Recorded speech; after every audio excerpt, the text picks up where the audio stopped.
Só um minutinho, gente.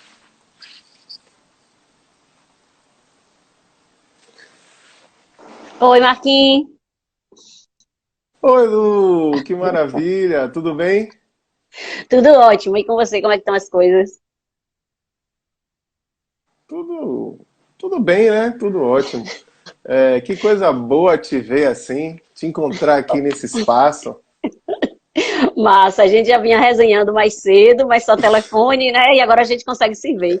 Você acredita que tem gente que eu levo um tempinho sem ver, que quando eu encontro, ou na videoconferência, ou numa live como essa, dá vontade de chegar de junto e abraçar, que aí a saudade pipoca, porque tinha tempo que eu não Não via, é, né? Que o olho não rapaz? via.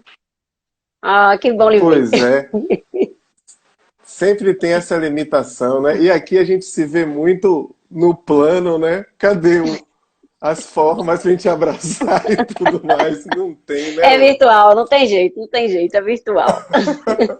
Mas é bom também, né? Já é alguma coisa, né? É bom É, essa também, eu semana gosto. eu, ta- eu tava contando que essa semana meu pai conseguiu, minha irmã conseguiu os fones do ouvido, né? Ele não ouve bem, mas ela conseguiu os fones, aí ele tá conseguindo falar com a gente pelo fone. E foi, Sim. pra ele, foi tão emocionante que ele chorou. E foi a segunda vez na vida que eu vi meu pai chorar, que meu pai é bem durão, mas ele conseguiu É escutar a mesmo, Lu? gente. E ele se emocionou. Então, você vê que a ferramenta, por mais que a gente diga que não é igual, é claro, por mais que a gente diga que a gente prefere estar perto, pegar, olho no olho, mas ela dá um alento, ela nos traz um pouco de alento. E eu acho que a gente continuar conectado com os nossos alunos aqui, continuar formando, nos formando também, porque a gente está numa de aprender sobre tecnologia, né? Isso tudo Com também certeza, né? faz bem para nós também, faz bem para todo mundo. E eles ensinando a gente, né, Lu? O que eu tenho de alunos que estão saindo na frente, né? Eu brinco com meus colegas, eu digo, olha, o protagonismo era para ser nosso e não está sendo. São eles que estão inventando as lives, são eles que estão inventando as séries, são eles que estão alimentando canais de YouTube, canais diversos, né, das redes sociais, eles que estão tomando a frente. Vamos pedir a licença, pedir a Go e aprender com eles também. Não é, claro, sem dúvida nenhuma, né, Lu? Mas, ó, eu tô muito feliz que você tá aqui no Saúde na Live para bater essa conversa aqui, bater esse papo com a gente. É muito bom, muito, muito bom. Para quem não conhece, gente, Luciene, né? Eu chamo de Lu aqui, ela vai me chamar de Marquinha, é isso mesmo. Lu, ela é professora lá da UFES, professora adjunta lá da UFES. Ela estuda educação há um tempinho, né, Lu? E Aham, é uma estrada. doutora, uma estrada, né? É doutora em educação. Mas eu não conheci Lu por nenhum desses caminhos, eu tenho que dizer, né? Não foi o caminho acadêmico que me levou a conhecer Luciene, na realidade. Foram os talentos artísticos de contadora de histórias e de cantora, né, do Canastra Real. E aí Somos a irmãos, gente, enfim, somos irmãos do mesmo palco. não é de dois palcos, né? Tanto de ser professor quanto o de trabalhar com a arte, né? Não tem coisa Isso. melhor, né? Os dois são maravilhosos, né, Lu? Cachaça boa, duas cachaças boas que concorrem. Não é? Não dá nem pra. Não tem nem como colocar em oposição, porque são maravilhosas. Eu sou apaixonado pelas duas. Não consigo E se nem dizer o que é completam, melhor. E se se completam. completam. É isso aí. E Lu veio hoje falar aqui com a gente sobre essa arte aí, que é a arte de contar histórias. Eu tenho muitos estudantes da fonoaudiologia que trabalham na terapia com linguagem, com a reabilitação da linguagem, né? E que vez ou outra me falam, Marcos, mas se eu soubesse contar uma boa história melhor, eu ia conseguir cativar mais o meu paciente e tal. Eu falei, ó, então, né?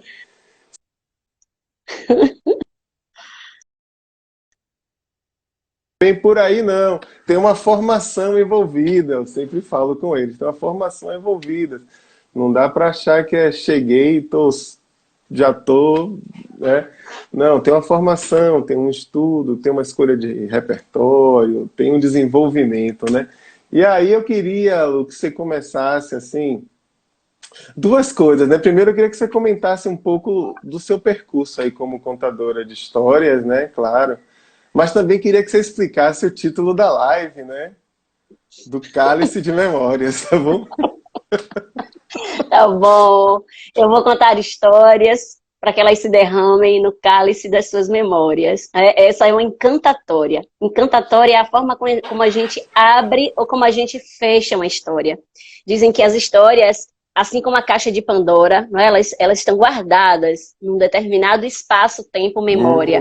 E quando a gente narra, a gente abre a porta daquele lugar para ela sair com uma encantatória. E a gente fecha a porta de novo para ela não fugir, para ela ficar ali guardada. Então a gente tira, derrama um pouco no cálice da memória dos outros, para que eles a levem, né, e possam distribuir por aí, mas a gente também guarda para que elas não saiam da vista, né, não saiam de perto. E esse momento em que a gente diz essa palavra mágica para permitir que ela saia, e diz essa palavra mágica para guardá-la novamente, a gente chama esse movimento de encantatória, esse momento aí de abrir e de fechar a história de encantatória. Então nós escolhemos uma encantatória para dar nome ao tema da live, né? A gente quer isso mesmo, contar histórias para derramar na taça da memória de vocês, para que vocês saboreiem e possam levá-la adiante, possam brindar, possam, enfim, se divertir a partir desse aperitivo, né? Porque aqui é um tempinho curto, né? A gente tem 1 hora de live mais ou menos, então é um aperitivo, mas já saí daqui com algum sabor. O título é esse. Qual foi a segunda pergunta que você fez, Marquinhos? Que eu fui explicar encantatória e me perdi da segunda. Eu queria que você comentasse um pouco desse seu percurso como contadora de história. Você lembra, assim, desse prazer de ouvir histórias desde quando? Tá. Marquinhos, eu sou eu digo aos meus alunos, sempre que os formo, que todos nós tivemos um griot.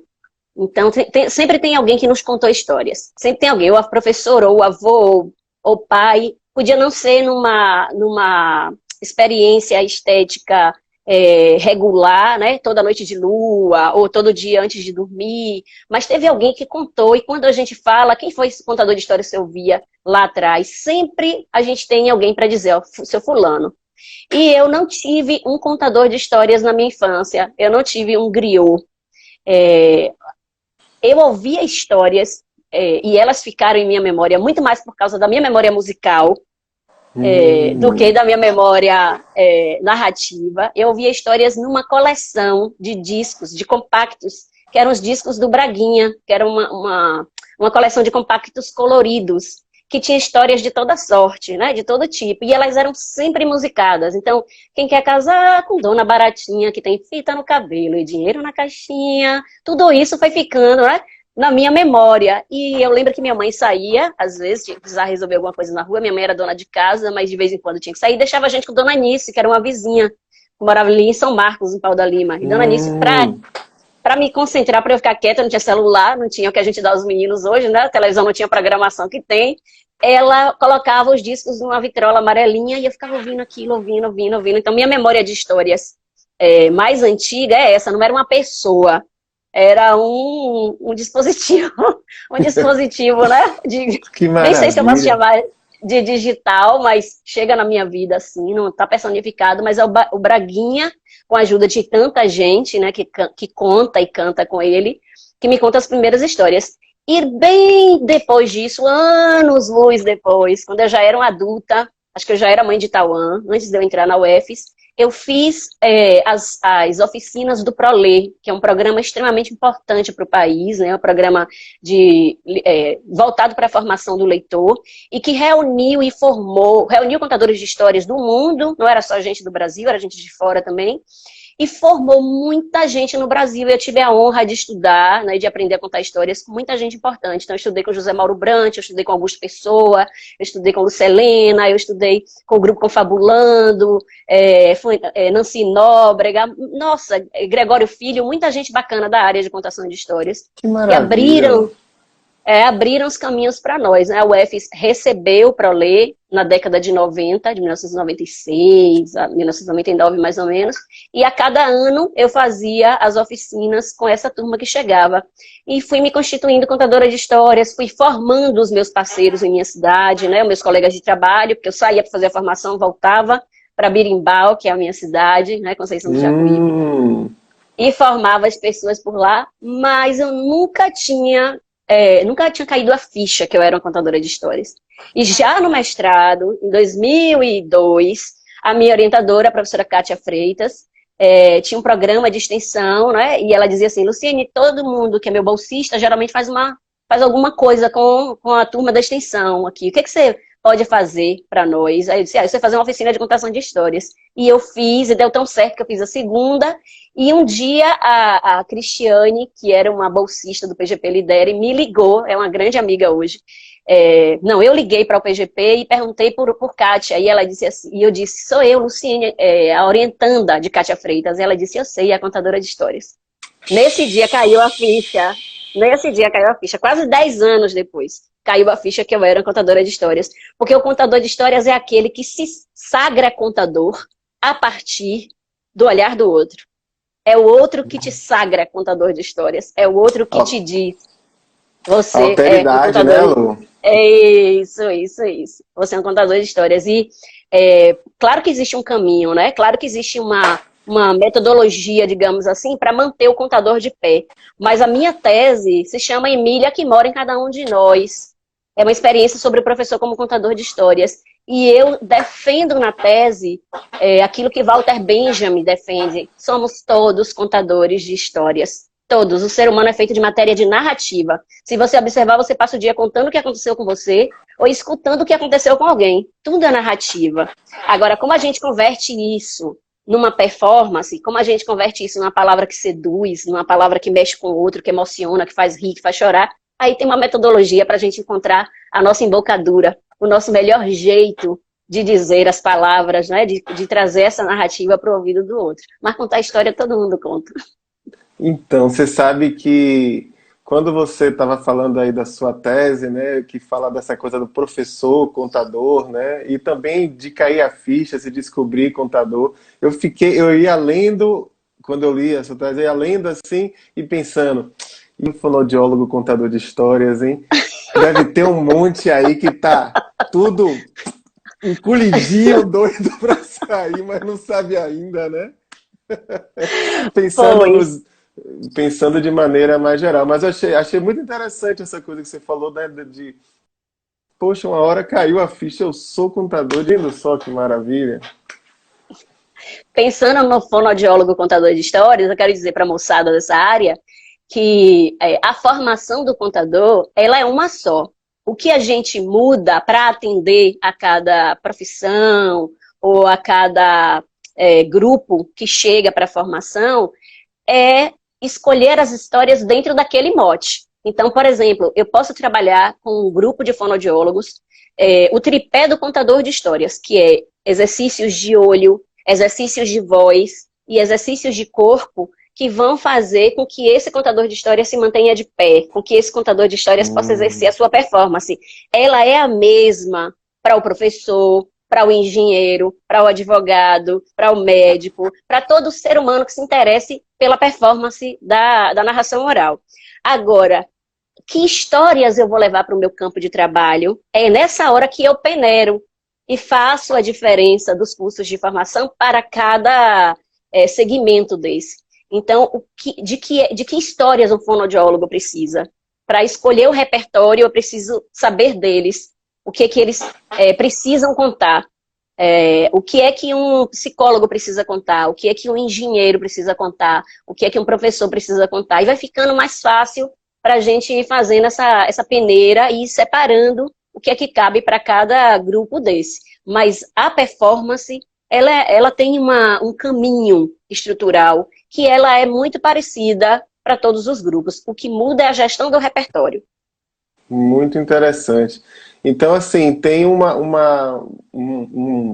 é que eu posso dizer? Um aprimoramento, ou talvez uma assunção de um papel de contador também na sua expressão, na forma como você utiliza a voz, no olhar. Quais são os três pilares mesmo, de novo, que você falou? A voz, a expressão... A gente segura o contador de histórias em pé, num tripé que a gente chama de olho, voz e corpo. Agora estou sendo desafiada a pensar uma disciplina optativa na universidade, que vai ser ofertada à distância, e estou sendo desafiada a pensar o corpo como eu estou aqui com você. Um corpo sentado, um corpo que não é inteiro, um corpo que está dentro de um quadradinho. Nunca tinha passado pela minha cabeça esse desafio. E acredito que para a maior parte dos meus parceiros contadores de histórias também não, mas eles tiveram que se reinventar. Então, eu nunca ouvi falar tanto da importância do contador de histórias como nesse tempo de quarentena. Mas é o que eu ia dizer. Por mais que seja uma coisa nova, tem muita gente se reinventando, né? É impressionante para mim. Pois a pandemia, né, a quarentena, aliás, a pandemia não, mas a quarentena trouxe para nós artistas e contadores de histórias, né, contador de histórias dentro desse guarda-chuva maior dos artistas, uma necessidade de reinvenção da performance. E aí a gente está vendo que as pessoas estão tocando suas canções nesse formato, que as pessoas estão fazendo as narrativas nesse formato, que as pessoas precisam escoar a arte precisa sair. Assim como meu pai precisa falar comigo, porque a saudade é grande, a gente não pode deixar de se conectar, o artista precisa ir onde o povo está, como diz o poeta, a gente precisa chegar nos ouvidos do outro e a gente precisa escoar a nossa arte. Então, o desafio agora de pensar o corpo do contador tem sido muito esse, de pensar nesse quadrado que a gente está aqui. Mas isso não deixa de fora o corpo, um corpo que eu trabalho na performance no dia a dia, né? E como seria esse corpo do fonoaudiólogo? Esse corpo que chega para trabalhar no hospital, esse corpo que chega para trabalhar numa clínica, né? É diferente do corpo que eu formo na universidade para ir para o palco. O corpo do palco do Cuca é diferente do corpo do quarto do hospital. Esse corpo performático desse contador é outro. É um corpo mais contido. Mas é um corpo que suspende a mão. É um corpo que olha para o lado. É um corpo que pensa um pouquinho. Então tem toda uma expressão facial. Tem todo um jogo de cena que vai com a gente junto quando a gente está narrando. E isso é tão forte, Marquinhos, que eu estou falando aqui com você e eu estou performando. Eu não consigo ficar aqui quietinha assim, não? Fazer assim, Marcos, e é assim, eu não consigo. O meu corpo vai junto, porque... E só assim na sala de aula também, né? Acho que um dos grandes ganhos do professor contador de histórias é esse. É que ele fala com o sujeito olhando para o olho do sujeito. Ele fala com o aluno dele tocando no aluno dele. Ele muda a voz, ele faz nuances na voz, ele leva essa performance para a prática de sala de aula dele. Então, o fonoaudiólogo, ele vai também tomar emprestado algumas coisas desse corpo, algumas coisas dessa performance, para estar nesse espaço. Mas seja lá o que esse fonoaudiólogo vai fazer, seja na clínica, seja numa área maior, né, classe escolar do hospital, seja na sala de aula de vocês, ele precisa saber, antes de qualquer coisa, para onde ele está indo contar, né? Qual é o lugar, onde é o lugar que ele vai contar, e ele precisa saber quem vai escutá-lo. Essas duas coisas são de extrema importância para todo o resto do processo de construção dessa narrativa que ele vai levar para o outro. Então não é assim, vou pegar esse livro aqui agora e vou levar ali e vou fazer. Não é assim. Tem todo um pensamento antes, né? Então, você precisa saber para quem você vai cantar e onde você vai cantar. E você, depois disso, você escolhe o repertório. E quando você escolhe o repertório, você prepara essa narração. E aí, essa narração não é memorizada. No caso do contador de histórias, ela não é pedaço por pedaço, cada palavra daquela que está no texto. Não, ele pode fazer assim. Fica lindíssimo, por sinal, porque ele aproxima, inclusive, o texto oral da literatura. Mas ele precisa contar do jeito dele. Como o avô contava na soleira da porta, como o pai contava, como a professora contava, contar mais de um jeito que traz intimidade, que parece que está falando para um amigo. Sabe quando a gente está catando feijão e está contando o que aconteceu e está ali mais distraído no feijão do que na prosa? Está mais concentrado no feijão do que na prosa? Então tem que ter essa naturalidade do catar do feijão. Tem que ter essa naturalidade de como quem conversa com um amigo. Pronto. Aí você, descobrindo onde você vai contar, para quem você vai contar, você sabe o tom de voz que você vai usar. Se for um grupo na classe hospitalar, claro que você precisa falar mais alto para todo mundo ouvir. Se for uma criança na beira da cama, você vai falar no outro tom. Se for você de frente para o seu paciente, o tom de voz também, né, o volume também abaixa mais um pouquinho. Agora, o que é comum para os três espaços, seja volume mais alto, seja volume mais baixo, é essa mudança na melodiosidade da voz. Não é uma voz igual o tempo inteiro, monocórdia. É uma voz que muda o tempo inteiro.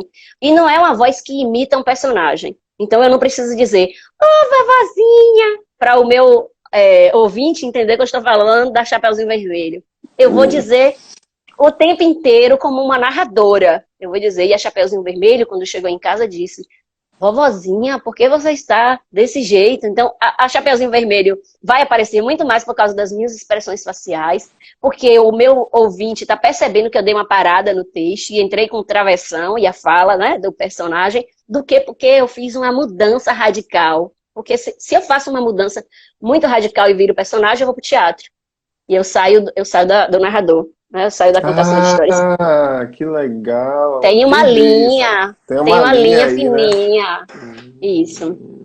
E o outro é o olhar. O que conecta a gente com o ouvinte é o olho. O olho do contador de histórias dá o termômetro a ele. Se o barco que ele está, que é a história, pode navegar por águas longínquas, né, mais distantes, ou se o barco precisa aportar, chega a hora de jogar a âncora, de amarrar. Quem dá o termômetro da gente, encerrar a história, ou seguir com ela um pouquinho mais, ou inventar uma coisinha ou outra aqui e ali, é o olho do ouvinte. É por isso que ler é diferente de contar. Na leitura, você está com o livro aqui na sua mão, ó, você está olhando para o suporte livro, mesmo que de vez em quando você levante o olho e busque o olhar do seu ouvinte.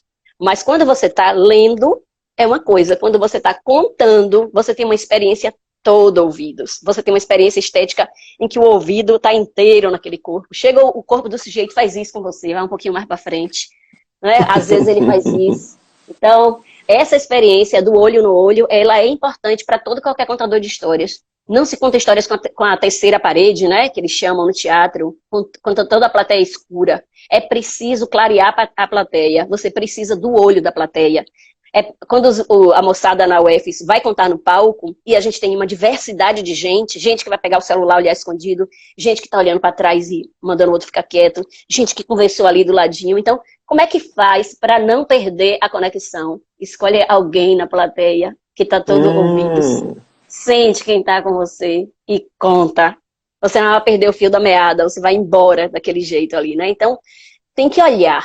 O contador de histórias tem exercícios de olhar. E aí você olha com raiva, você olha com doçura, você olha com medo. Tem várias técnicas de olhar. Parece que é uma brincadeira isso, mas não se olha do mesmo jeito. Se olha de formas diversas, né? Eu boto fé. Agora, vem cá, você nesse jogo, boto muita fé. Nesse jogo de olhar, a gente sabe, né, que assim, na realidade, como você bem colocou, né, a comunicação, a linguagem, né, por mais que ela parta de um, ela é sempre necessário um outro, né, que na verdade é quem está estruturando o que a gente fala. Então a gente fala sempre de maneiras diferentes para aqueles com os quais a gente está falando no momento. E você chega a sentir, Luciene, no momento que você está contando a história, se você pode tensionar mais ou se você tem que pisar no freio a depender de como as coisas estão ou não? Consigo. Consegue, Eu né? consigo sentir, por exemplo, se a plateia está comigo ou não. Pode estar todo mundo em silêncio olhando para mim. Eu consigo... tem uma expressão na música que eu acho que vai explicar melhor o que eu estou querendo dizer.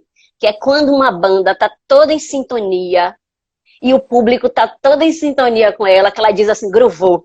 Groovou, Então, né? groovou, eu acho que é a expressão que se assemelha ao que eu estou querendo dizer. Tem uma hora que eu sinto, se tiver uma pessoa, ou duas, ou três conectadas comigo, a minha pele arrepia. Eu não sei localizar quem é, mas eu sinto a conexão. E eu sei se dá para levar mais um pouquinho, e eu sei se é hora de parar. Eu não sei antes. É uma surpresa, é sempre uma surpresa. Já teve histórias que eu contei que as pessoas se emocionaram de um jeito, vieram falar comigo depois, vieram me agradecer. Histórias que eu carreguei como carta na manga por anos na formação. E teve espaços que eu cheguei com essa mesma história e foi um fiasco. Eu dizia assim, meu Deus, por que eles não gostaram? Como é que não gosta disso? Porque todo mundo gosta disso. Então tem uma coisa que é do momento. Você não tem como prever antes e não tem como evitar. Tem grupo que vai estar todo inteiro.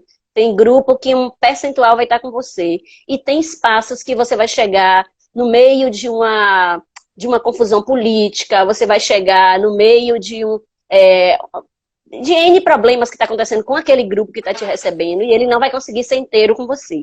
Mas, de modo geral, a gente tem sempre sim um termômetro, a gente consegue sentir quando é hora de parar, a gente consegue sentir quando é hora de seguir, né? O ideal é que a gente pare num ápice que deixe o outro com gosto de quero mais, que deixe o outro querendo mais um pouquinho, né? Pinduca, que é meu parceiro na Canastra Real, ele fala uma coisa que eu adoro, que é menino tem prazo de validade. Então não adianta aí contar para a criança, pensar que você vai fazer 1h30, 2 horas e que vai ficar de boa porque está bem gerido o espetáculo, porque está bem cuidado, porque aquela sessão de histórias você pensou milimetricamente, cada detalhe está lindo, qualquer diretor que olhasse isso aqui ia aprovar, porque na hora que você chega na frente do seu ouvinte, nem tudo, quando você chega na frente da criança, nem tudo aquilo que você preparou, ela tem o prazo para suportar, né? Ela consegue segurar aquele tempo inteiro, por melhor que você seja, né? Elas têm um prazo que é delas. Então, eu aconselho que a gente trabalhe com um pouco menos de tempo nas sessões de conto quando a gente trabalha com criança, porque elas dispersam primeiro, né? Que os adultos têm essa capacidade de concentração que dura um tiquinho mais de tempo. Mas é um tiquinho só, assim, ó. Não é tanto mais, não. A Rosana, a Ró, perguntou até como é que a gente divide uma história para não ficar cansativo. Como é que a gente faz para não ficar cansativo, né? Ela também tinha perguntado, sabe, como é que é essa relação com a tecnologia, né? Assim, as crianças estão tão vidradas nesse mundo, né? Eu já acho que agora a gente tem que entrar nele, né? Eu acho que as crianças, por serem nativas, né? Serem nativas digitais, elas têm menos dificuldade do que a gente de concentração. Então, a galera que está aqui na live pode demorar um pouco mais de concentrar do que a criançada. Agora, eles também são exigentes. E também tem o que eles gostam e o que eles não gostam, né? Tem umas 2 semanas que tinha uma criança aqui em casa e ela estava conectada no computador assistindo uma série do YouTube que é feita por 2 outras crianças. É um besterol, são os meninos em casa, escovando o dente, batendo o lençol para cima, não tem nada de produção. É em casa, claro que tem uma câmera boa, alguém está editando aqueles vídeos, tem as paradinhas, mas são as crianças no seu cotidiano. E ela adora aquilo, ela é mais jovem, ela deve ter uns 4 ou 5 anos, as crianças que fazem o programa do YouTube devem ter uns 9, 10, mas ela adora aquilo ali, são 2 irmãos. Eu não estou lembrando o nome da série agora, mas são 2 irmãos que fazem, são 2 YouTubers. E ela fica conectada. Então, os meninos conseguem sim. Agora, quando é ruim, quando perde a capacidade de conectar a linguagem com a deles, não é ruim para mim e para você. Eu e você adoraríamos. Mas quando não tem a capacidade de estabelecer esse link com a linguagem da criança, não vai. Porque é um desafio maior concentrar na tela. A tela tem uma coisa na linguagem que é o corte. Eu estou aqui com você há mais de meia hora, ou um pouco menos de meia hora, falando o tempo inteiro num ritmo só. Não tem mudanças aqui com a gente, né? Meu cenário é o mesmo aqui atrás, o tempo todo tudo está acontecendo igual. Na linguagem da meninada, não, tem um corte. Saiu daqui da cena do rosto, foi para a cena ali do braço que está amarrando a fita, já saiu, foi para um corte. Tem uma coisa do corte, da rapidez da linguagem, da oferta de uma coisa diferente toda hora.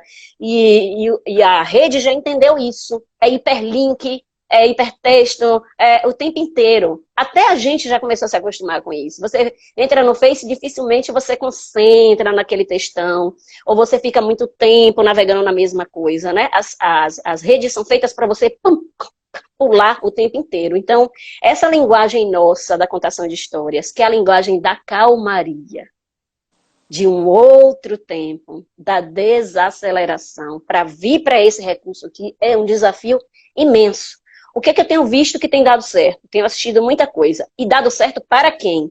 Né? Que é outra coisa. Então, por exemplo, claro, eu tenho um canal que eu adoro, que é o canal da Gislaine Matos. Se chama O Céu das Estrelas Fixas. Meu Deus, cada história que eu escuto e cada comentário dela a partir das histórias é um soco no estômago. É um negócio assim que me preenche e ao mesmo tempo me dá um salavanco. Mas sou eu, Luciene, contadora de histórias, que está ali conectada com essa mestra que para mim é uma gigante. Cada palavra daquela eu vou, sabe, atenta, sorvendo e tal. Então eu sou um tipo de ouvinte, né, um tipo de seguidora, digamos assim, que está afim desse conteúdo.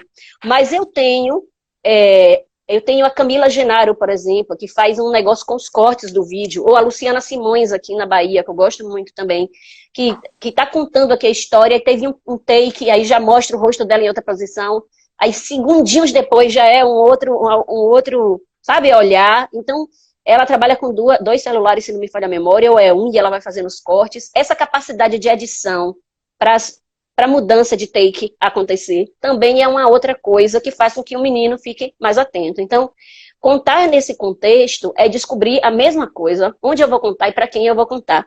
Se você não souber para quem você vai contar, você não consegue adequar a linguagem. Adequar a linguagem é de extrema importância para que esse ouvinte se conecte com você. Então, não é só a escolha da história.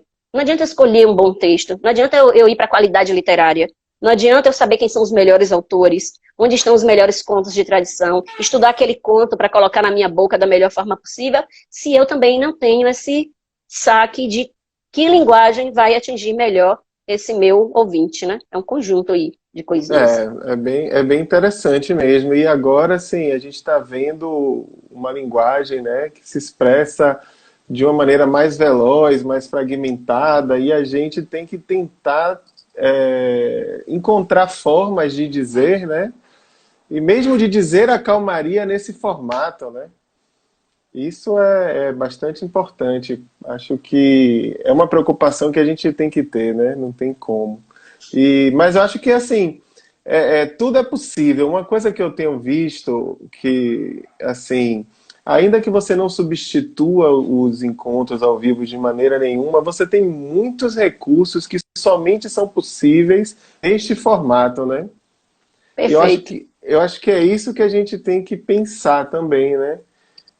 E aí a gente tem que se livrar um pouco de algumas estruturas que a gente está pensando, alguns paradigmas, né? Tem que ouvir os paradigmas caindo, pum, pum, e subindo outro. Perfeito, Marquinhos, perfeito. O jogo é esse, né? É isso, entendendo como a gente vai se adequando, se a gente quiser também, porque também não é uma obrigação. Claro. Tem gente que diz assim, a minha estética é a da soleira da porta, a minha estética é o do encontro presencial, e essas pessoas estão guardadas, estão se cuidando, estão estudando, estão construindo um repertório, estão se preparando para ajudar nesse processo de cura pós-pandemia também. Porque eu digo aos meus estudantes todo dia, se os médicos são muito importantes agora, os profissionais de saúde são muito importantes agora, os contadores de histórias, os terapeutas, os psicólogos, serão extremamente os artistas, né? Os artistas, eu acho que o tempo inteiro aí, não tem tempo para eles, mas eu acho Fundamentais, que os artistas vão entrar num processo de busca pela cura depois que a gente vence a pandemia. Quando a gente começar a voltar para o cinema, quando a gente começar a voltar para o teatro, quando a gente começar a ouvir as sessões de conto, aí a gente vai curando uma outra parte que não é essa da falta de respiração física, mas é uma outra falta de respiração que a gente também vai ter por conta desse trauma coletivo e que vai atingir as pessoas, né? Não tem como a gente escapar disso, não tem como a gente estar mais de 40 dias dentro de casa e dizer que está tudo muito tranquilo, né? E as histórias bem contadas, né, que cumprem diversas funções, claro, mas uma das funções, com certeza, é a de propor um ponto de vista, uma reflexão, né? De deslocar a gente para olhar de um outro lugar, as histórias são tão fortes com isso que virou até setor de marketing, você sabe, né? Sei. Tem uma linha que chama storytelling, que trabalha beleza, com né? as empresas, que trabalha com as empresas, que trabalha com as profissões mais... com os profissionais liberais, né, com uma outra leva de profissionais. Eu acho que todo artista tem que ir onde o povo está, viu, Marquinhos? Eu acho que a gente tem que escoar mesmo, eu acho que a gente, se as empresas tivessem mais arte, eu acho que tudo seria tão bom. Eu me lembrei agora de uma experiência pessoal eu todo domingo tomava café numa padaria que tinha uma pessoa tocando violão. Eu não ia para a padaria por causa da comida da padaria, porque eu posso comprar minha comida da padaria aqui do outro lado da rua. Eu moro no Imbuí, tem uma padaria gostosa aqui. Mas eu saía daqui e ia para Itaigara tomar café lá, porque tinha um músico maravilhoso tocando violão toda semana. E aí, quando começou a ter essa coisa do descontrole da economia, a primeira coisa que eles tiraram foi isso. Eu fui falar com o gerente, fiquei meio que desesperada, porque eu ia para a padaria atrás de arte. Eu não ia para a padaria só por causa do café da padaria, né? Então, Era eu acho que o a gente. alimento. O alimento que você precisava. Que é o Pois pão. Pois é, então eu estou muitas vezes no meu lugar de conforto, lá com a licenciatura, e meus parceiros de odonto falam, Luciene, a gente precisa de umas vagas para os meninos de odontologia, porque eles vão trabalhar na clínica que é ligada à infância. Então, por favor, abra umas vagas aí para os odontólogos também fazerem essa disciplina de contação de histórias. Às vezes o pessoal da psicologia bate lá na minha porta, eu digo, mas menino, o que é que você veio fazer aqui? Ô, professora, eu estou cansada de ouvir, agora eu queria falar um pouco, contar um pouco, né? É o meu momento da narrativa. Ah, que delícia. Achei isso o máximo. Então a gente tem mesmo que chegar em espaços diversos, o contador de histórias e o artista de modo geral, ele tem que chegar mesmo no coração das pessoas, ele tem que estar na base das escolas, mas ele precisa chegar também a outros espaços, porque é assim que a gente vai transformando o mundo também, né? Hoje eu ouvi uma história numa live, um pouquinho antes dessa daqui, que era a história de uma velha que batia de porta em porta. E toda porta que ela batia, ninguém deixava ela entrar. Algumas nem abriam para ver quem era. Quando percebiam mais ou menos, assim, pela fresta da porta, que era aquela velha, mantinha a porta fechada. E aí ela cansou de tanto tentar entrar naquele... Era um lugarejo, não é uma vila. Ela cansou de tentar entrar naquele lugar e resolveu se sentar na praça para descansar um pouco. E aí ela viu que uma mulher jovem, bonita, chegava, batia nas portas e as portas se abriam. Às vezes nem precisava bater, sentiam a presença dela e era uma festa. Basicamente puxavam pela mão, botavam para dentro, ofereciam um pouco de tudo para que ela ficasse o maior tempo possível. E a velha, abismada com aquilo, no momento em que a moça saía de uma casa para outra, correu, segurou a moça pela mão e perguntou que segredo era aquele que estava fazendo com que as pessoas abrissem a porta para ela, porque ela tinha passado por aquele lugar. Ela julgava que aquelas pessoas eram ruins, porque não aceitavam que ela entrasse. O que estava acontecendo, o que é que ela levava, e ela diz, olha, eu sou a história, eu sou a história, eu entro na casa das pessoas, eu sou a narrativa, eu entro com a alegria, ou com a tristeza, ou com a brincadeira, mas eu entro na casa das pessoas com um outro propósito. E você, quem é? Aí a velha diz, eu sou a verdade. Então, acho que elas não querem que eu entre na casa delas. E dizem que nesse dia, a história fez uma proposta para a verdade. E disse, a partir de hoje você caminha comigo lado a lado, se esconde aqui na minha capa. E abraçou a velha verdade com a capa da história. Dizem que desse dia em diante, a história entra na casa da gente junto com a verdade. Ó, Marquinhos, tô me arrepiando. Tem gente do Que outro lado maravilha! que me mandou uma coisa bonita aí, ó. Então, é um pouco esse movimento que a gente faz, né? De chegar e dizer o que a gente sente, o que a gente pensa nesses espaços todos. É dizer a verdade, é formar melhor as pessoas, é ajudar as pessoas a escolherem melhor seus líderes, é ajudar as pessoas a tratarem melhor o outro, independente da cor da pele, da religião, do gênero e de muitas outras coisas que a gente vê por aí. É preciso que a história ande lado a lado com a verdade, porque a gente vai conseguir dizer essa verdade de uma forma em que as pessoas abrirão o coração para receber. Com certeza, assim como Sherazade levou 1001 noites para vencer a morte, a gente vai levar, né, um tempo, mas a gente vai vencer um monte de coisa que está aí fora, que eu não preciso repetir, né? Vamos sim, nós vamos, com certeza. Marlu, que dor, que encantador. Eu Bonito amo esse essa conta, pessoa com a né? gente. Demais. Eu tô quase esquecendo aqui que eu tenho perguntas e outras coisas. Não, por favor, conte uma história. Eu conto mais uma antes de sair. Tem muita gente linda aqui na live comentando e mandando beijos e Oh, dizendo que te ama. Tem o Joselito, oh, olha, enfim, então. muita gente legal aqui, Ana Lúcia, enfim. Oh, Olha, amigos queridos. tem duas pessoas aqui, tanto a Larissa, que já participou até de uma outra live, que é professora e que é linguista, e uma aluna minha também, é Karen, que está aqui. As duas fizeram uma pergunta semelhante, que é bem legal, que é assim, sim, como é que eu faço para me formar contador de história? A Karen, eu sei que ela tá aqui em Salvador, que ela estuda na UFA, mas a Larissa tá lá, lá em São Paulo, né? Lá em Campinas. Aham. E aí, como é que a gente Então, faz essa formação, hein? ó, um Se dia eu tava tiver numa. AD, então, aí ó, já dá pra conectar Vai as duas, ter! ó. Eu estava numa mesa um dia desses com a Mabel Veloso, um dia desses não, já tem um tempo, foi na época do doutorado ainda. Eu estava com a Mabel Veloso dividindo uma mesa sobre contação de histórias. E a Mabel falando Hum. muito desse lugar do contador tradicional, né, que é esse da soleira da porta, que é esse da que está costurando e está contando, que é esse da família, do dia a dia. E depois eu entrei para falar de uma forma mais técnica desses modos de narrar, né, desse caminho metodológico para se constituir contador de histórias. E a Mabel virou para mim na mesa e disse: Eu não sabia que tinha aula para ser contador de história, não. Tem aula para ser contador de história.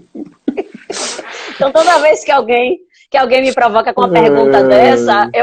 eu respondo com essa história da Mabel. E tempos depois eu vi a Mabel fazendo uma oficina de contação de histórias e eu vibrei tanto com isso, porque de alguma forma, né, isso mobilizou e ela deve ter encontrado outros contadores por aí, viu que isso era uma coisa boa e que ela tinha projeção para formar e está formando as pessoas por aí. Então, existe hoje uma leva de formadores de contação de histórias. Eu recebi essa semana do Instituto Federal de Alagoas um edital pedindo, aberto para contadores de histórias, com muitas vagas, umas 5 disciplinas mais ou menos. Num tempo como esse, você vê uma instituição federal abrir vaga para contador de histórias, formar professores.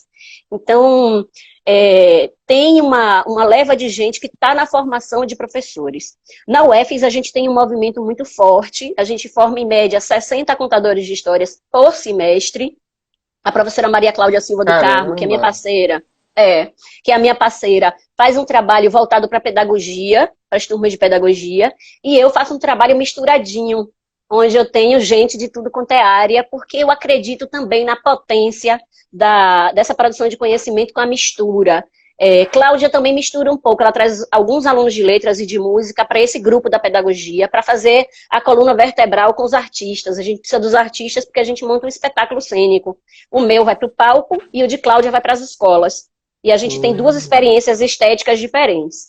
Quando essa disciplina termina, é uma disciplina de 60 horas, que a gente faz sempre em parceria, que é outro segredo. Não dá para fazer tudo. Formadores, nenhum formador, nenhum contador de histórias vai saber fazer tudo. Ele só sabe o recorte do pedaço dele. Então, eu preciso que os meninos também cantem, porque eles vão para o palco. Aí, eu faço uma parceria com a professora Simone Braga, que é a professora do Colegiado de Música, e ela prepara a voz falada e a voz cantada para mim. Então, a gente faz esse trabalho de parceria, que dura 60 horas.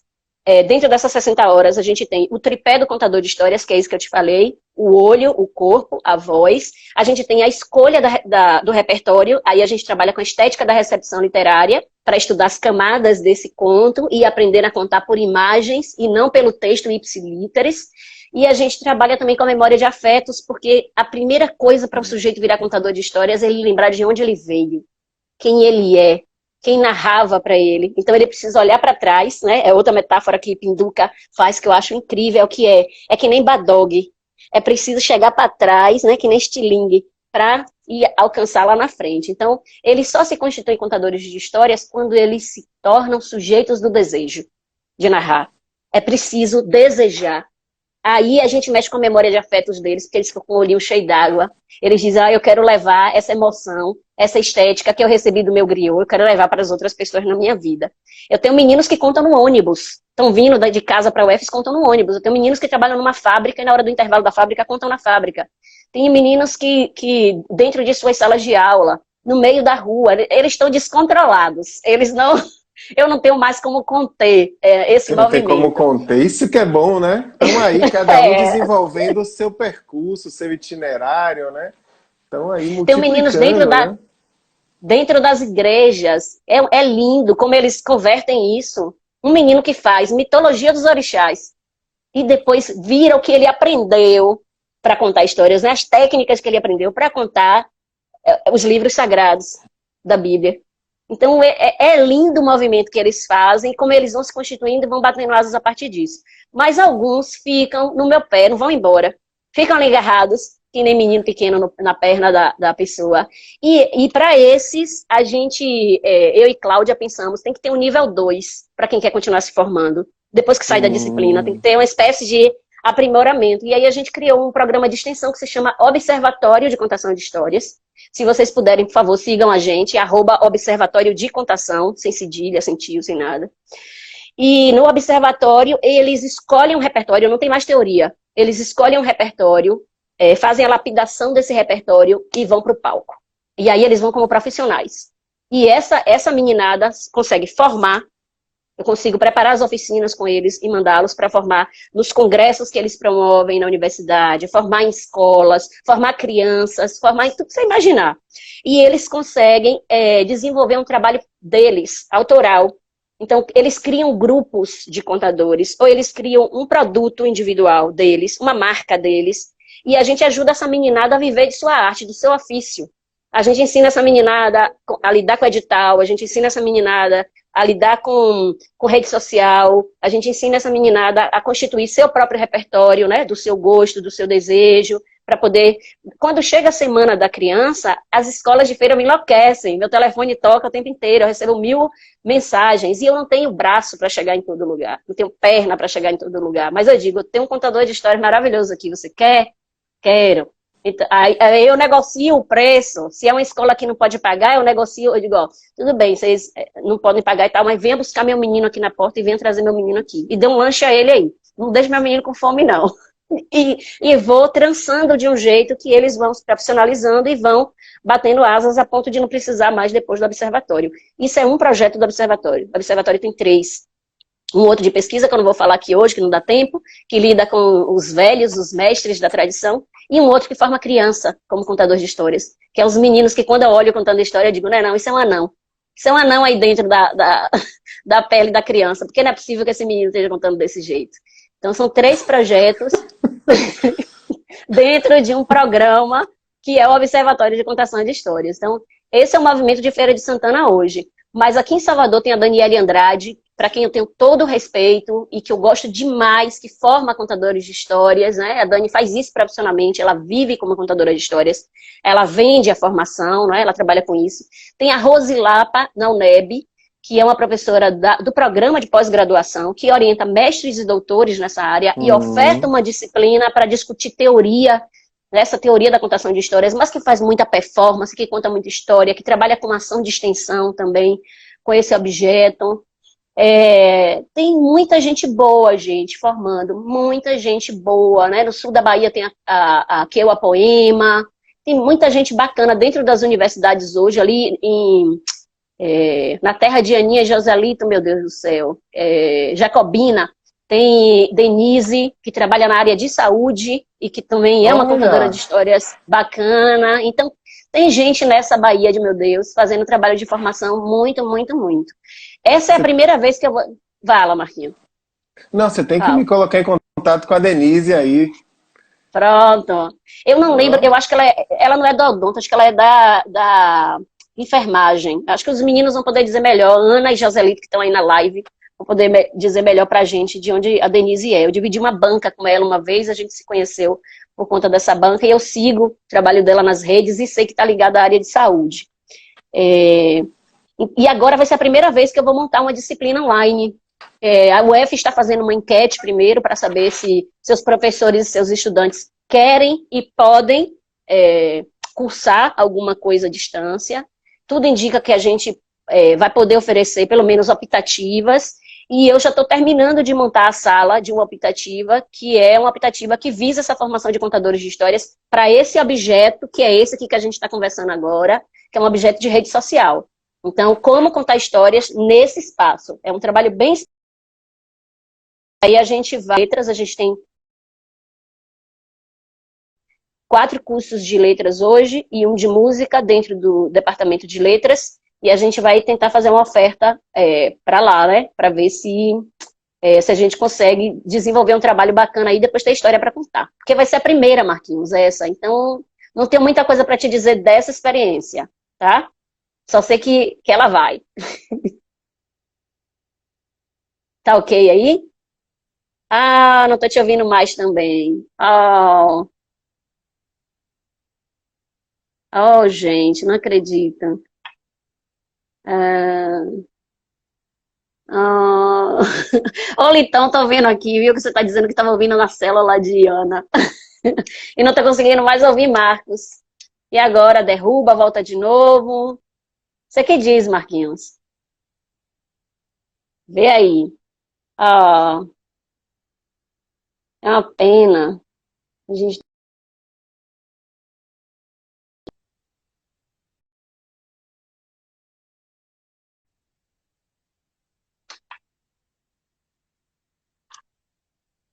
vê aí. Você que diz.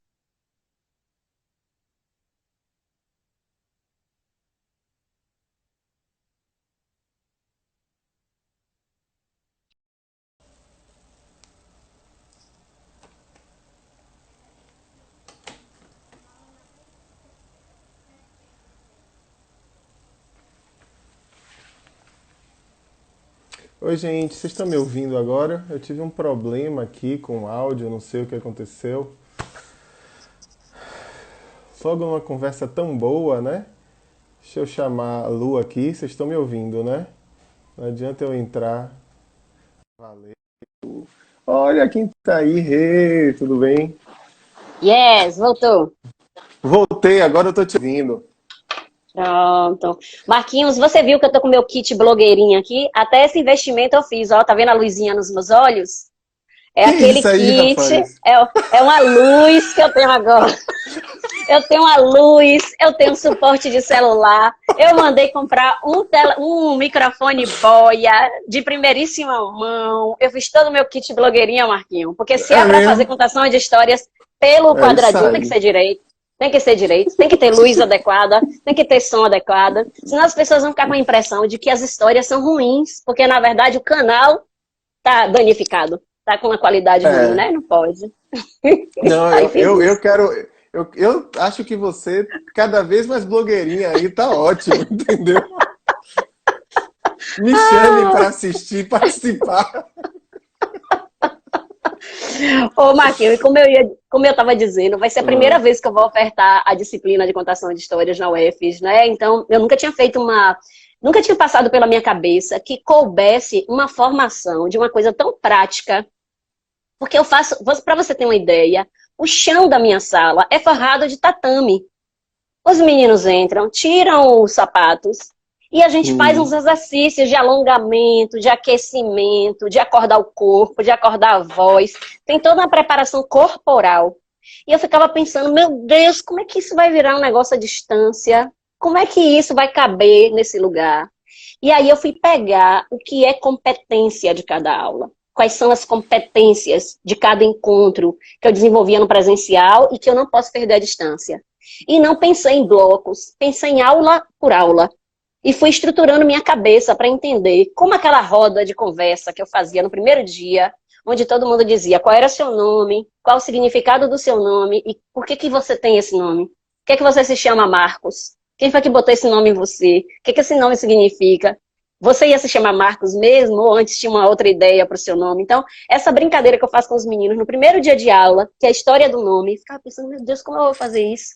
Como eu vou fazer isso no formato à distância, né? Se eu não tenho os meninos numa roda, não vou fazer uma videoconferência para cada um contar a É. história do nome, que não vai dar certo. Aí eu lembrei de um vídeo lindíssimo do José Mauro Brant, que está no Museu da Pessoa. Aconselho todo mundo a escutar. São 2 minutos de vídeo. O José Mauro Brant contando quem ele é. E ele é um contador de histórias maravilhoso. E ele diz assim, isso deve ter uns 20 anos. E ele diz que o nome dele é José Mauro Brant, o mesmo nome do pai e do avô. E que o pai e o avô trabalhavam na Bolsa de Valores de São Paulo. E que quando ele nasceu, o pai gostava tanto da Bolsa de Valores, mas aquela Bolsa de Valores tinha tanta importância para o pai dele, que o pai dele, ao invés de colocar o endereço da maternidade, onde ele nasceu, colocou o endereço da Bolsa de Valores. Aí falou, meu filho, quando você for um adulto, você vai trabalhar na Bolsa de Valores. E nem vai precisar ter muito trabalho, porque o seu nome já é o meu nome e o nome de meu pai. E quando olharem, vão ver que você nasceu na Bolsa de Valores, então tudo vai fluir para você aqui. E ele disse que a história podia terminar aí, mas não terminou, porque em determinada altura a Bolsa quebrou. A Bolsa teve uma quebra e o pai dele perdeu muito dinheiro. e por perder muito dinheiro, o pai dele não aguentou o tranco, cometeu suicídio. Aí ele para o vídeo nessa hora, dá um nó na garganta da gente, e ele diz assim, mas a história podia ter terminado aí, mas não terminou. Eu cresci, essa experiência fez de mim uma artista, eu fiquei mais forte, hoje eu conto as minhas narrativas por aí, e reconheço que meu pai tinha razão. Realmente, eu nasci na Bolsa de Valores. É um vídeo lindo dele dizendo isso, é lindíssimo. E Fantástico. aí eu jogo esse vídeo para os meninos, para pedir a eles que produzam para mim em 2 minutos a história deles. Mas eu já entrego a eles uma experiência estética bonita. Uma forma de dizer do seu nome que é bonita, tá vendo? Então, eu não perco a competência que eu queria desenvolver, que é essa narrativa do seu lugar. E uso, né, a mediação tecnológica para fazer isso. Peço que eles coloquem no Facebook depois, a gente tem um grupo fechado, só entra quem está na disciplina, ou quem já esteve nela, eu não boto para fora, eu deixo eles ali, porque eu alimento esses egressos, eu sei onde estão meus egressos desde 2014, se precisar saber se eles estão contando histórias por aí, eu sei, porque eles estão conectados comigo no Face. E aí, eles contam essa narrativa, colocam lá e trazem para a sala virtual apenas o link. E todo mundo consegue linkar e chegar na narrativa do colega lá no Facebook e consegue escutar e consegue comentar. Então a gente faz uma grande rede de conversa de maneira assíncrona. Não estamos todos ao mesmo tempo sentados em volta de uma fogueira, mas estamos sim juntos, conectados de alguma maneira. Então fui repensando todas as experiências que eu desenvolvi presencialmente para jogá-las para esse formato à distância e experimentar e ver o que dá certo, o que não dá. Estou contando com a parceria do professor Bruno Westermann, que vai cuidar do audiobook que a gente vai produzir e que a gente vai lançar para o mundo, para que a educação básica também possa ter acesso a esse material. A gente vai trabalhar com a parceria do professor Jeff, que é um professor da UNEB de Santo Antônio de Jesus, que vai cuidar das séries em vídeo, vai ajudar a meninada a aprender como é que se edita vídeo. Eu não sei se você lembra, eu fiz um vídeo agora com o Arley dos Tapetes Contadores de Histórias e mais 2 contadores de histórias do Sul, a Daniela Dandria e o Anderson, esqueci o sobrenome do Anderson agora. E a gente fez uma história num quadradinho, a gente usou o Zoom, que é uma ferramenta de videoconferência, e a gente deitou o celular. Então ficou cada um num quadradinho. E um contava a história até aqui, o outro pegava, continuava, o outro seguia. É um conto sufi, adaptado pela Regina Machado, que se chama Zabeidas, Trolas, Pimoras e Gripas, e que fala de 4 pessoas que moram num país e falam línguas diferentes, mas que na hora da fome elas querem comer essas 4 coisas, zabeidas, trolas, pimoras e gripas. E um sabe o que está passando ali, vê os 4 brigando e diz, espera aí, me dê essa moeda aí, que só tem uma moeda para comprar comida. Me dê essa moeda aí que eu vou comprar comida para vocês. E o sábio vai lá e quando volta com uma caixa só. Aí eles se desesperam. O sábio enrolou a gente, o velho, né? Enrolou a gente. Quando eles abrem a caixa, que olham, ali tinha zabeidas, trolas, pimoras e gripas, que na verdade eram uvas gordinhas, uvas doces. Aí eles enlouquecem, vão comer e vão percebendo que além do gosto peculiar pela mesma comida, eles podiam ter também outros gostos, né? Era uma gente preconceituosa umas com as outras, porque falavam diferente, porque vestiam diferente, porque tinham formas de ver o mundo diferente, mas depois eles começaram a ver que podiam ter coisas iguais, né? Coisas em comum. E esse vídeo é o parâmetro para os meninos criarem o deles. E esse vídeo, vou contar para você aqui, só para essas 20 e poucas pessoas que estão aqui, não vai se espalhar não. Mas a gente ganhou o edital do Itaú Cultural, o Respiro, que eles fizeram agora. A gente ainda vai comunicar todo mundo com todo o barulho que precisa, mas a gente é um bom parâmetro. Eu estou dizendo isso para dizer que é um bom parâmetro, para eles olharem e pensarem que histórias em quarteto eles querem contar. Então, eu fiquei 8 dias com os meus parceiros aqui, que são contadores de histórias super experientes, me reunindo das 15 às 18, todos os dias, durante 8 dias, até chegar no formato, que foi esse formato final, e a gente finalmente gravar. Então, foram 8 dias de ensaio para 4 contadores de histórias muito experientes. E aí, como é que essa moçada que está aprendendo a contar agora vai ficar, né? Quanto de tempo eles precisam, como é que esses ensaios podem acontecer. E a gente vai usar uma ferramenta de videoconferência que grava em tempo real os 4, cada um no seu quadradinho. Então, como é que se preocupa com o fundo, né? Aqui mesmo eu estou conversando com você, mas eu já vi que eu esqueci esse diacho dessa boneca aqui, ó. Eu limpei a casa hoje, tirei ela do lugar e não botei ela aqui no canto. Ela não combina com o resto das coisas. Então, eu vou botar a boneca aqui. Como é que eu penso esse fundo, né? Isso tudo vai entrar na competência dessa performance. Como é que eu penso que está atrás de mim? Como é que eu me posiciono aqui para alinhar? Quanto que sobra aqui, Marquinhos, na minha cabeça? Isso tem que ser pensado. Tudo tem que ser pensado nessa estética aqui, né? Então, a moçada não vai aprender só a contar, mas vai aprender também a como é que se conta nesse formato para atingir mais gente, para ter um retorno bacana, para dizer, não, o trabalho que eu fiz. Então, a gente vai ter esses dois produtos, o audiobook e a série em vídeo, né? Mas a gente vai ter videoconferência com gente bacana do Brasil inteiro, a gente vai ter lives com gente que saiu do olho no olho e veio parar na performance do digital. Então, gente que saiu de 2 mil seguidores para 47 mil, Marquinhos. De 2 mil para 47 mil é muito mil. Então, É muito a gente vai mil, conversar... né? É muito mil. A gente vai conversar com essa galera para entender também como foi essa transição, como é que eles estão vendo essa coisa de mercado, como eles estão vendo esse espaço de futuro mesmo pós-pandemia, o que muda, o que fica, que experiências ficam, que elas podem coexistir. O que me angustia com a aversão, né, às tecnologias que muita gente tem, é achar que tem que ser ou isso ou aquilo. Por que as coisas não podem coexistir? Nada vai substituir nada. Não acredito que um professor seja substituído, que um artista seja trocado por um vídeo gravado. Eu prefiro ir pro show da Ivete do que ver a Ivete fazendo live dia de sábado na Globo. Então, vai coexistir, entendeu? Mas tem gente que não pode andar, que está doente, que está em casa, e que aquele vídeo ali, que aquela live ao vivo vai fazer essa pessoa mais feliz. Então, acho que Sabe, é isso e aquilo. uma coisa que eu acho importante pensá-lo é que, assim, com um novo formato, existem outras possibilidades, né? Uma linguagem, né? Uma forma também, ela acaba por... Porque forma e conteúdo estão juntos, né? O sentido não é espaço. Ela acaba por implicar novos pensares, novos saberes. E a gente vai ver que, aos poucos, vão surgindo coisas até que em outro formato não seria possível, mas isso não faz o outro formato menor, né? Na realidade, é um desenvolvimento, né? Dentro de uma história, dentro de um... Então, eu acho assim, meus parabéns, fiquei muito feliz aí de saber dessa notícia, porque é isso aí. As coisas boas têm que ir, né, para quem está fazendo, quem estuda. E aí eu fico muito feliz quando as coisas dão certo, assim. Parabéns mesmo, muito legal. Obrigada, meu amigo. Você é suspeito que você me ama, mas tudo bem, vou aceitar esse elogio. É verdade. Olha só, Lu, deixa eu dizer. Eu teria mais um monte de coisa para falar, mas já são 7h13. E A aí gente eu não... combinou de fazer com 1 hora, não foi? E É, encerrar. Depois disso, eu em que... respeito aos nossos ouvintes, porque se deixar, a gente leva a noite toda. A noite inteira. Aí, assim, claro que vou pedir, obviamente, para você contar uma história final, claro, né? Sem dúvida. Eu acho que a maioria das coisas que a gente tinha para perguntar já apareceram na nossa conversa.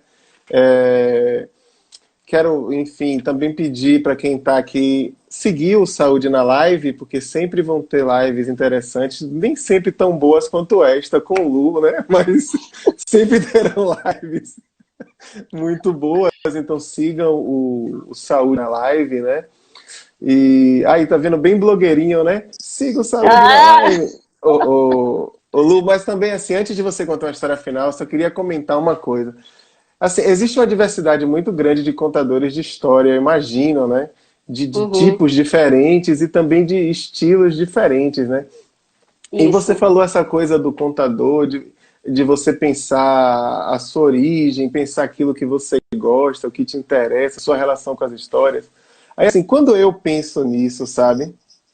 Tem duas coisas que eu acho bem marcantes. Uma coisa é, lá em Itapuã, os contos que envolvem mentiras, história de pescado, são ótimos. Então eu tenho uma memória muito boa de quando eu me reunia com pessoas, tanto da minha idade quanto mais velhas, e que eu sabia que havia uma mentira, entendeu? Aham, Ia vir um absurdo no meio da história e eu falava assim, eita, mas eu já eu esperava aquele sei. Só sei absurdo, que foi entendeu? assim. Eu já esperava aquele absurdo que dá um nó na história, que você fala assim, pô, mas isso não é possível.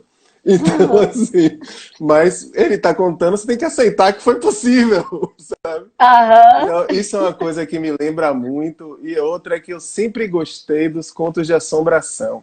Até hoje eu gosto. que massa. Aqui quando. Não vou fazer propaganda do Prime Video, mas assim. Eu tava assim, assistir o Prime, não vamos. E quando eu vi que tinha Twilight Zone, histórias de assombração, eu falei, pô, R$ 9,90 por É mês vai aí. valer para assistir isso aí.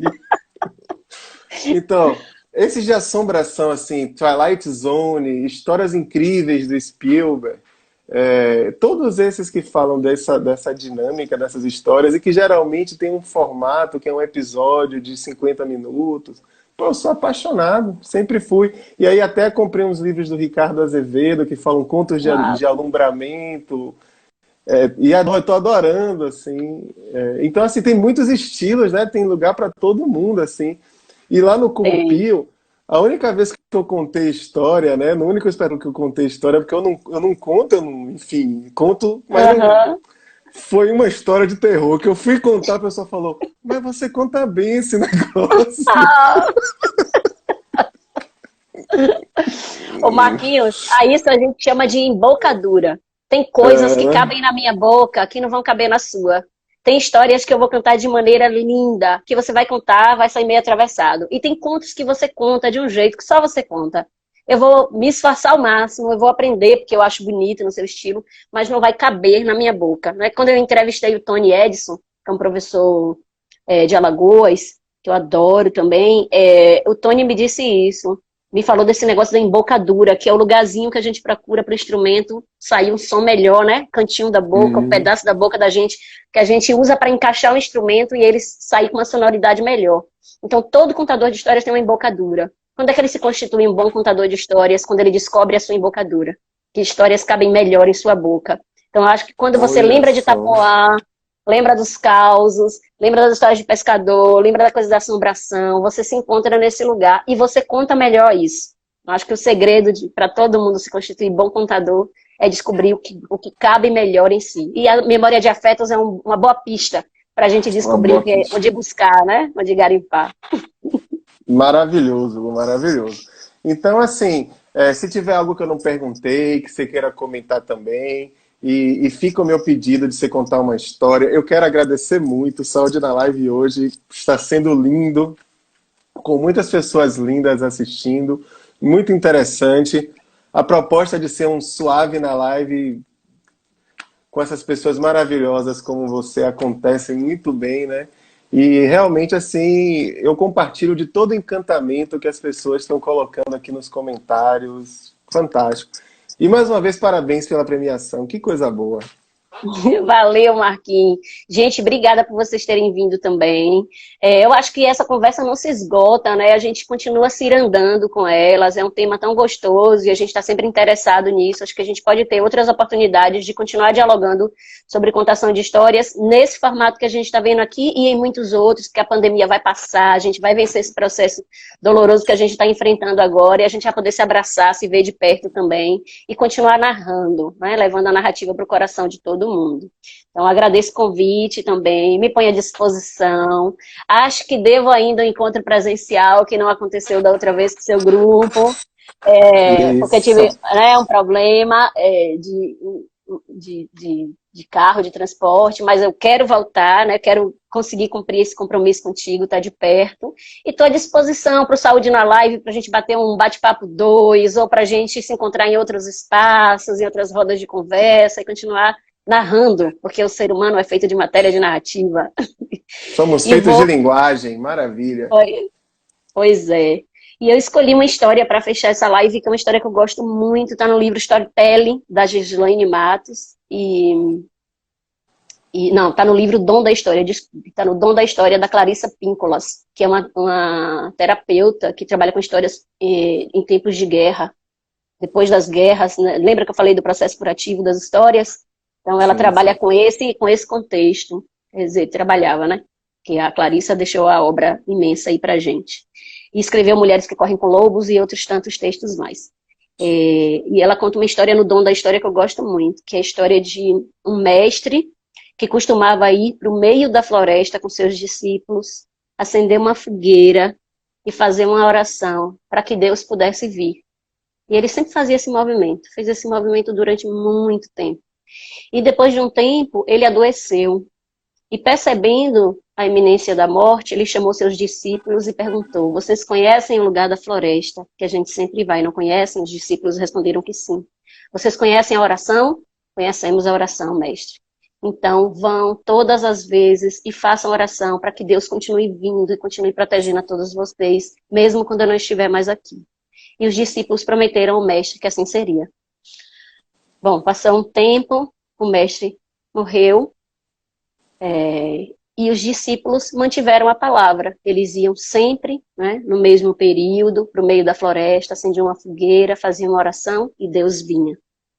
Mas passou mais tempo ainda, muito tempo, a ponto desses discípulos não estarem mais lá, mas terem tocado o coração de muitos outros. Então, depois de muito tempo, as pessoas ainda iam ao coração da floresta, elas acendiam a fogueira, mas elas esqueceram a oração. Mas mesmo assim, Deus vinha. Aí passou-se mais tempo ainda, e outras pessoas vieram tocadas por aquela narrativa. E elas continuavam indo para o meio da floresta, esqueceram de como era que acendia a fogueira, esqueceram até que tinha uma fogueira, esqueceram de dizer a oração, mas só de estarem ali juntas, reunidas, Deus vinha. E depois o tempo passou mais ainda, mas muito, muito mais tempo do que o que a gente possa imaginar. E as pessoas esqueceram onde era que se fazia o ritual, esqueceram de acender a fogueira, esqueceram como é que era a oração, mas elas ainda contavam essa história. E só por causa disso, Deus ainda vem. É isso. Maravilhoso! Continuem contando histórias, que toda a divindade, toda a espiritualidade, tudo de bom vai continuar nos protegendo, vai continuar entre nós, e a gente vai vencer esse momento difícil que a gente está passando, e a gente vai contar ainda muita história de perto, de olho no olho, de abraço fraterno, tá bom? Um beijo. Muito obrigado, muito obrigado. Dá até pena de encerrar essa live. Muito obrigado. É uma pena não poder te dar um abraço agora, mas fica aí o meu abraço, né? Obrigado. Te amo, Marquinhos. Valeu, Brigadão. moçada. Até a próxima. Até a próxima, encerrando. Obrigadão por tudo aí. Obrigado, Lu. Beijo.